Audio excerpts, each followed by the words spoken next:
Hello guys, आपका स्वागत करता हूं मैं अपने यूट्यूब चैनल पर। और आज का हमारा टॉपिक है जीडीपी। आपने बहुत बार सुना होगा जीडीपी के बारे में। आखिर होता क्या है जीडीपी? चलिए आज हम बात करेंगे जीडीपी के बारे में।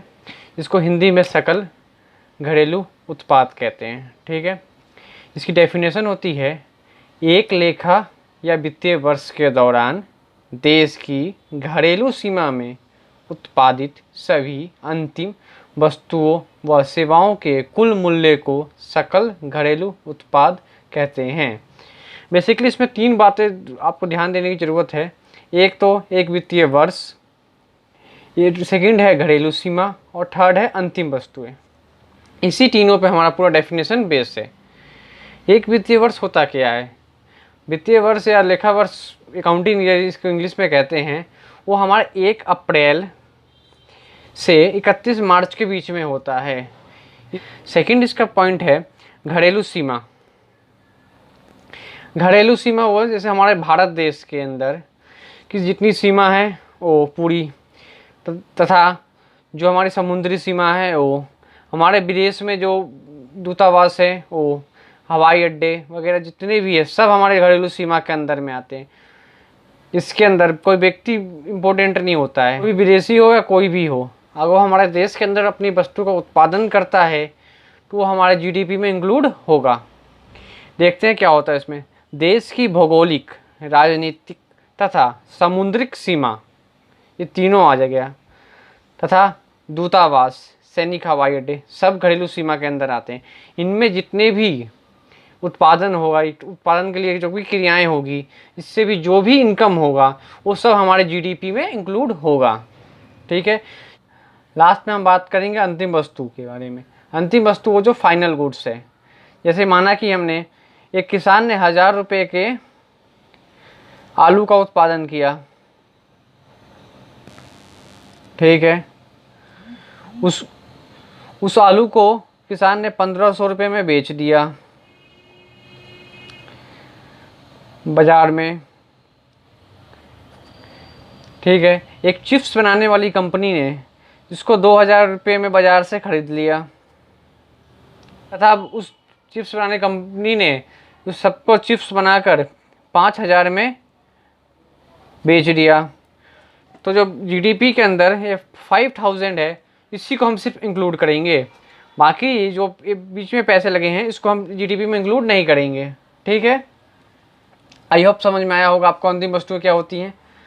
अब हम बात करते हैं हम जीडीपी निकालते क्यों हैं, हम जीडीपी का आंकलन क्यों करते हैं, हम जीडीपी के बारे में क्यों जानना चाहते हैं। जीडीपी से संबंधित आंकड़े किसी भी देश की आर्थिक स्थिति के बारे में जानने के लिए महत्वपूर्ण होता है। इसके बिना हम उस देश के बारे में नहीं जान सकते हैं। ठीक है, अब हम बात करते हैं इसके नेक्स्ट टॉपिक के बारे में। हम बात करेंगे एनडीपी के बारे में। निवल घरेलू उत्पाद, ये क्या होता है? निवल घरेलू उत्पाद जीडीपी माइनस मूल्यह्रास। यहाँ एनडीपी का मतलब होता है नेट, बिल्कुल निवल। ठीक है, इसके लिए हम इसमें से मूल्यह्रास को माइनस कर दें तो हमारा ओरिजिनल एनडीपी निकल जाएगा। ठीक है, अब मूल्यह्रास होता क्या है? मूल्यह्रास को इंग्लिश में डेप्रिसिएशन कहते हैं और हिंदी में इसको मूल्यह्रास, सामान्य टूट फूट, घिसावट, अन्य किसी भी बहुत सारे नामों से जाना जाता है इसको। इसकी डेफिनेशन है वस्तु एवं सेवाओं के उत्पादन में प्रयोग होने वाली मशीनें व औजार के मूल्य में गिरावट या कमी को मूल्यह्रास कहते हैं। ठीक है, अगर हमने किसी चीज़ का उत्पादन कर रहे हैं, मान लो हमें किसी पेन बना रहे हैं। ठीक है, जो पेन बनाने में जो हमारी मशीनरी यूज हुई है, क्या पता उत्पादन करते समय उसमें कुछ खराबी आ गई होगी, उसमें हमने कुछ पैसे इंक्लूड किया होगा। और मान लो और किसी औजार का इस्तेमाल कर रहे हो, टूट गया हो, फिर हमको नया लेके आना हुआ होगा। वो दोनों में जो पैसे लगे, जो भी पैसे लगे, वो सबको मूल्यह्रास कहते हैं। ठीक है, अब हम इसके विधि देखेंगे, इसको जीडीपी को निकालते कैसे हैं। इसके 3 विधि होती हैं, उत्पादन विधि, आय विधि और व्यय विधि से निकाला जाता है। ठीक है, अब हम बात करेंगे उत्पादन विधि में। इसका फॉर्मूला होता है उत्पादन मूल्य माइनस मध्यवर्ती उपभोग। ठीक है, नेक्स्ट है, अगला है आय विधि।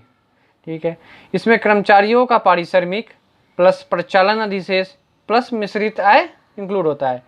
कर्मचारियों का पारिश्रमिक में जैसे रेंट, वेजिस, प्रचालन अधिशेष में लाभ, लाभांश होता है, और मिश्रित आय, स्वनियोजितों की मिश्रित आय का मतलब होता है अगर कोई व्यक्ति अपने दुकान में काम कर रहा है, कोई टीचर अपने इंस्टीट्यूट में पढ़ा रहा है, कोई डॉक्टर अपने क्लिनिक में काम कर रहा है, इन सबको स्वनियोजितों की मिश्रित आय कहते हैं। हमारा अगला विधि है व्यय विधि।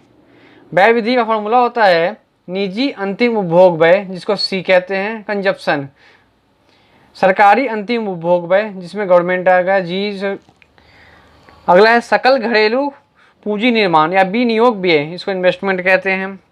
शुद्ध निर्यात एक्स माइनस एम, इसको हम शॉर्ट में जीडीपी एट एमपी होता है, सी प्लस जी प्लस आई प्लस एक्स माइनस एम कहते हैं। ठीक है, व्यय विधि हमेशा एमपी पे निकलता है, यानी मार्केट प्राइस पे। ठीक है, अब हम एक एग्जांपल लेके देखते हैं।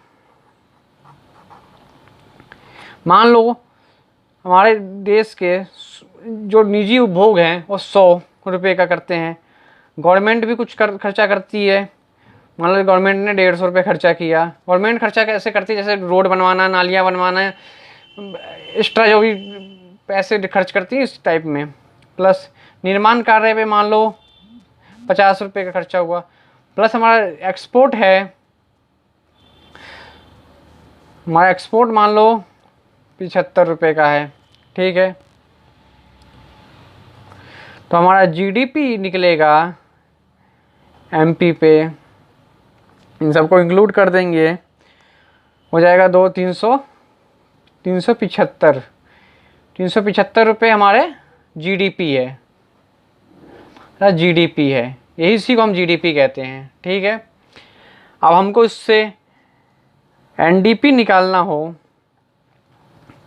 एट एमपी, तो हम क्या करेंगे, जीडीपी एट एमपी में से माइनस कर देंगे मूल्यह्रास को। ठीक है, माना कि मूल्यह्रास इसमें 25 रुपये का है, माना कि मूल्यह्रास जो है 25 रुपये का है, तो इसमें 25 माइनस कर देंगे, तो हमारा जो नेट डोमेस्टिक प्रोडक्ट है, निवल घरेलू उत्पाद, वो 350 रुपये का हो जाएगा। ठीक है, आई होप आपको जीडीपी समझ में आया होगा। अब हम अगले वीडियो में नेशनल इनकम के बारे में बात करेंगे। धन्यवाद। अगर आप चैनल पर नए हैं तो कृपया चैनल को लाइक करें, सब्सक्राइब करें और शेयर करना ना भूलें, तथा कोई भी प्रॉब्लम हो इस टॉपिक से रिलेटेड कृपया कमेंट बॉक्स में ज़रूर पूछें। धन्यवाद।